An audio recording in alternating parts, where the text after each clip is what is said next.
otoridad na nasangkot sa rambol sa May Kawayan, Bulacan. Pero sa halip na mapakinggan at matugunan ang kanyang sumbong, sa loob pa siya mismo ng barangay hall nakatikim ng pambubugbog.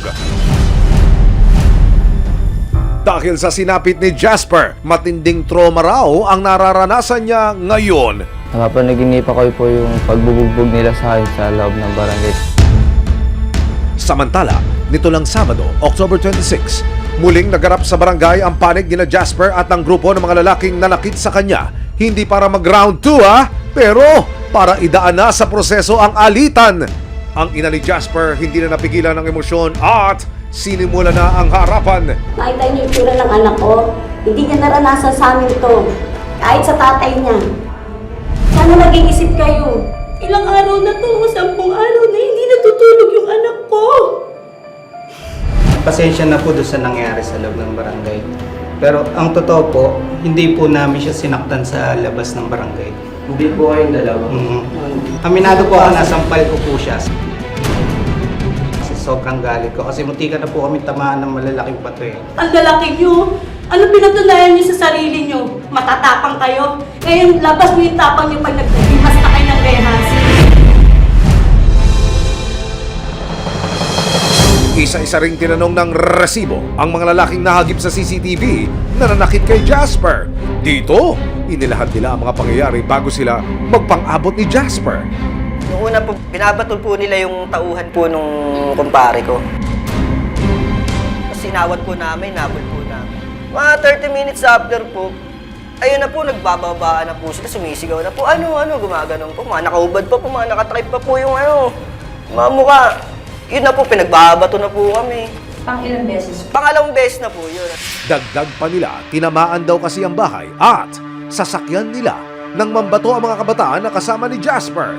Yung pangalawang pagbabato po nila, ito na po, pinagtatamaan na po yung sakyan, yung mga gate po ng mga kapitbahay po ng tropa ko. At ang kanila pang depensa, Hindi po mangyayari yung kung pinagbawalan po sila ng mga guides na wag nang lumabas kasi may curfew na pinatutupad tayo. Kung dinisiplina po niyo yung mga apo niyo, dapat hindi po nasa labas yan, nasa bahay lang po yan. pero habang umahaba ang naging usapan, naging matigas pa rin ang panig ng pamilya ni Jasper. Pangungunahan ko na kayo. Gusto ko kayo talaga makulong. Pasensyahan talaga.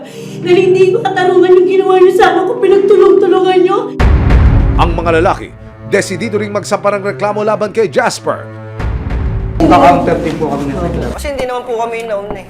Ayon sa kabilang partido, magsasampa rin daw sila ng damage to property at alarm and scandal laban kay Jasper. Pero oras na hindi magkasundo ang dalawang panig matapos sa mga pagdinig sa barangay, magsasampa ng kasong paglabag sa Republic Act 7610 o Special Protection of Children Against Abuse, Exploitation and Discrimination Act ang pamilya ni Jasper laban sa mga lalaki. Maaari silang makarap sa 3 buwan hanggang 3 taon na pagkakakulong. Kung walang pagkakasundong magaganap, bibigyan namin ng CFA to file action. So that will be regular filing. Umaasa rin ako na magkakaroon ng pagkakasundo later on. Sa sinapit ng biktimang si Jasper, malaking leksyon daw ang naging kapalit. Nagsisisi na din po ako nun. Hindi ko rin naman po ako kalain na ganun po talaga kalalabasan po nung ginawa namin ngayon. Kailanman, hindi maaaring isawalang bakala ang anumang pamimerwisyo sa kapwa at maging ang dahas, lalong-lalo na sa menor de edad. Sinisiguro ng barangay na mas babantayan nila ang mga eskinita sa kanilang lugar nang maiwasan na raw ang ganitong gulo. Meron kami ordinansa rin tungkol sa curfew. Hinihigpit na namin ang curfew hours. Pero naghihigpit po kami dyan sa mga teenager na minor. Maraming salamat sa panonood, mga kapuso. Para masundan ang mga reklamong nasolusyonan ng resibo, mag-subscribe lamang sa GMA Public Affairs YouTube channel